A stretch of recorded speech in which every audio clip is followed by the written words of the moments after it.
Hello guys, আসসালামু আলাইকুম। আজ পবিত্র ঈদের দিন, ঈদুল আজহা, কুরবানির ঈদ। তো আজকে আপনাদেরকে আমি দেখাবো যে মালয়েশিয়া সেনাই জোহর বারু তো একটা মসজিদে ঈদুল আজহাতে কতজন মানুষ হয়, কতগুলো সিস্টেমে নামাজ পড়ে, তা নামাজের দৃশ্যটা দেখাতে পারবো না, যেহেতু নিজেকে নামাজ পড়তে হবে। তো এভাবে কথা বলতে বলতে প্রায় 40 মিনিট হাঁটার পরে মসজিদটা পেয়েছি।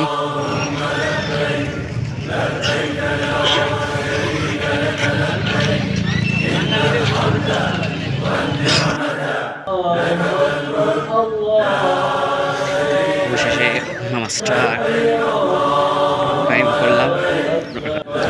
অবশেষে আপনাদেরকে একটি কথা জানালে খুব ভালো হয়। তো এই মসজিদটা খুঁজে পেতে আমার অনেকটা কষ্ট হয়েছে। তো আপনারা অবশ্যই ভিডিওতে কমেন্ট, শেয়ার করবেন, সাবস্ক্রাইব করবেন, চ্যানেলটি আমাকে ফলো করবেন। দেখেন, মালয়েশিয়ার একটি মসজিদে নামাজ পড়ার জন্য হাজারো হাজারের বাঙালির ভিড়,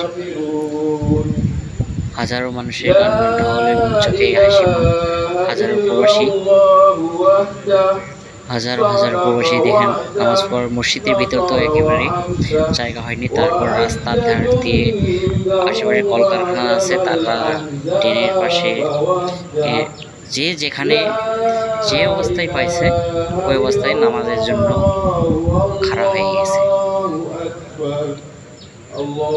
দূর দূরান্ত থেকে নামাজের জন্য ঈদুল আজহা সবাই দৌড় পেরে আসতেছে, যে যেখানে যেভাবে পারতেছে নামাজের জন্য প্রস্তুতি নিচ্ছে। অবশ্যই করার পর আল্লাহ প্রতি খুশি হয়ে তো এখন আর যাচ্ছি। তো নামাজ পড়া শেষ, এখন যাচ্ছি রুমে। প্রায় 40 মিনিট হাঁটার পর মসজিদ পাইছি, আবার 40 মিনিট হাঁটতে হবে, তারপরে যে পাবে রুম। তো সবাই ভালো থাকবেন, সুস্থ থাকবেন। আসসালামু আলাইকুম। আজকের এই ভিডিও নিয়ে আপনারা কেউ কোনো বাজে মন্তব্য করতে পারবেন না, যেহেতু এটা একটি ইসলামিক ভিডিও। সবাই সুস্থ থাকবেন, ভালো থাকবেন। তো দেখেন, কত হাজারো হাজারো মানুষ লাইন, ঈদের খুশি, প্রবাসীর মাটিতে বাঙালি চোখে হাজারো কষ্টের মাঝে রক্ত পানি রয়ে থাকে এই প্রবাসীর মাটিতে। হাজার হাজার বছর হাজার হাজার প্রবাসীরা এখানে রয়ে গিয়েছে। তো কেউ 5 বছর, 10 বছর, কেউ 15 বছর, কেউ 3 বছর করে এই প্রবাসীর মাটিতে মালয়েশিয়াতে কেটে গেছে, এবং এখনও অনেকে আছে বা নতুন আসতেছে একটু সফলতার আশায়। দেখতেই পাচ্ছেন, পরিবার প্রয়োজন নেই, তাদের ছাড়া ঈদ পালন করা যে কতটা কষ্টকর একজন প্রবাসীরাই জানে। এই যে নামাজটা পড়ে সবাই চলে যাচ্ছি, রাস্তা দিয়ে হেঁটে হেঁটে চলে যাচ্ছি, সাইডে যে ভিডিওগুলো করতেছি, এই সেনাইয়ের এই যে দেখেন বড় বড় অক্ষরের যে ভিডিওগুলো সঙ্গে নাম লেখা উল্লেখ করা। তো আমি ভাবলাম এখানটাও একটু ভিডিও করা থাকবে, নামটা রাখা থেকে দেখাই, যাতে সবাই যেন দেখতে পারে। এই উদ্দেশ্যে ভিডিওটা বানালাম।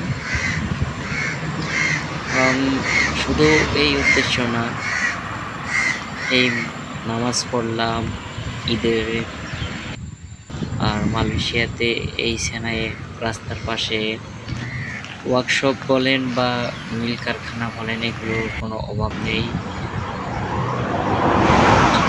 চারিদিকে দেখতেই পাচ্ছেন, রাস্তা দিয়ে আমি হাঁটতেছি, সাইড দিয়ে গাড়ি চলতেছে। তো মালয়েশিয়ান ভাষায় এইগুলো মাইক্রোকে মাইক্রো বলে না, সবাই ক্যাপা বলে। আর এই যেখানে আমি পাশ দিয়ে হাঁটতেছি, সামনে এই ট্রেন পাশে একটুখানি কিছু শেষ নেই। তারপরে দেখেন আসতেছি আসতেছি, আমি চলছি। থেকে আস্তে আস্তে হেঁটে হেঁটে রুমের দিকে যাব, যে আপনাদের দেখাবো আমি কোথায় থাকি, কীভাবে থাকি, সেগুলো আপনাদেরকে বিস্তারিত দেখাবো। রাস্তায় চলতেছি, তো ভিডিও স্কিপ করার কোনো প্রয়োজন নেই। আমরা প্রবাসী ভাই, আমরা ঠিক মতো ভিডিও বানাতে পারি না, আমাদের অতটা সময় হাতে হয় না, কারণ সব সময় কাজ নিয়ে থাকতে হয়। যে আপনি এখন দেখতেছেন এটা একটা ডাস্টবিন, এখানে সবাই আগে সবাই ময়লা ফেলে। তো হাঁটতে হাঁটতে প্রায় রুমের কাছে চলে আসছি, এখন বেশি দূর নেই, এটা অনেকটা দূরে আসছি। তো এটা একটা কোম্পানি, এখানে অনেক সামনে আসছে অনেক মাটি করার জন্য, যাকে আমাদের এটা একটা বিশাল কারখানা। ওই যে দেখতে পাচ্ছেন লরি কলতা বাংলাদেশ এটা হচ্ছে ট্রাকের কোম্পানি, এটা কারখানায় প্যাকেটিং নিয়ে কাজ হয়।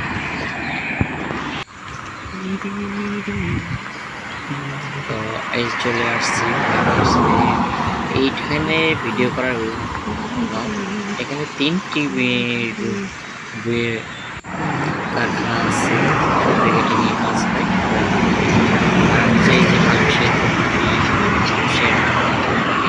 তাদের মানুষের অর্থাৎ পতাকা উঠতেছে, আপনাদেরকে ভালোভাবে দেখাই, আপনারা হয়তো বিশ্বাস করবেন না, এই কারণে এই জায়গাটা একটু আপনাদের কাছে তুলে ধরলাম। এইভাবেই হাঁটতে হাঁটতে যাচ্ছি, চলতেছি। এটা এই যে এখানে একটা, এটা কিন্তু একটা হিন্দু বা খ্রিস্টানদের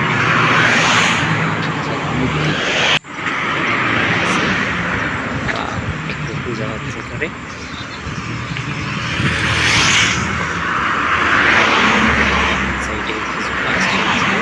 আর এই কাজটা প্রায় শেষ। এই যে সামনে দেখতেছেন পান বাগান,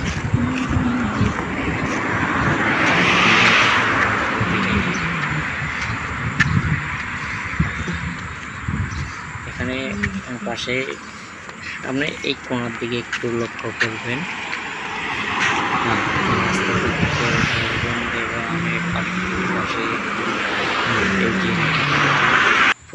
তো অবশেষে চলে আসলাম আমরা যে জায়গায় বলেছিলাম আমি কোথায় থাকি সেটা, পুরাই জঙ্গল, দেখেন পুরোটা জঙ্গল, ঠিক আছে। দেখেন এটা একটা পাম বাগান, বিশাল বড় জঙ্গল, এই জায়গাতে আমরা থাকি। আর ওই যে দেখেন, এখন দেখে আপনাদেরকে সামনে কাঠের ঘর জঙ্গলের ভিতর, এই ঠিক আছে, কাঠের ঘর, পুরোটা জঙ্গল। দেখেন এই জঙ্গলের মধ্যে আমার দালালে 20,000 টাকা নেওয়া, 7 লক্ষ টাকা নেওয়া আমাদের এই জঙ্গলের বিষয় দিছে, জঙ্গলে থাকার জন্য। কোনো কোম্পানি না, শালা চিটার বাটপার। যাই হোক, ঈদের দিন আর বেশি কিছু বলবো না। আর এরপরে আমার রুমের ভিতরটা আপনাদেরকে দেখাচ্ছি, চলেন।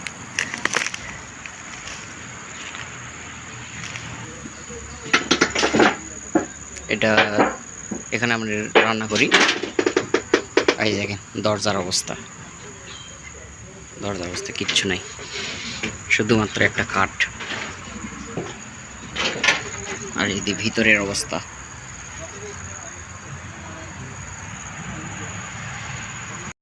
তাহলে আপনারাই বলুন আমরা কি অবস্থায় থাকি এই মালয়েশিয়াতে, ঠিক আছে। আজকে ঈদের দিন সমস্ত কিছু আপনাদেরকে দেখালাম, শেয়ার করলাম।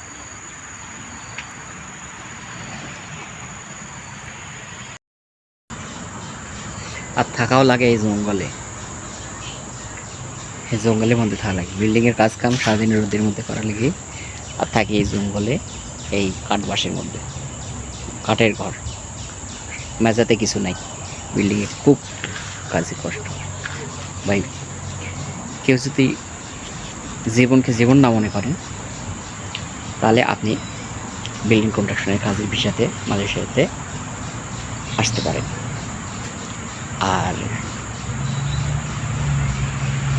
যদি জীবন মায়া থাকে, কনস্ট্রাকশন সাইটে বিষয়ে আপনার কেউ আসবেন না, পাম বাগানের বিষয়ে কেউ আসবেন না, এটাই আপনাদের কাছে অনুরোধ রইল। আমার কথা আমি বললাম, বাকিটা সিদ্ধান্ত আপনার। ভাই রে ভাই, বিল্ডিংয়ের কাম কি কষ্টের দেখো ভাই, কনস্ট্রাকশন মালয়েশিয়াতে।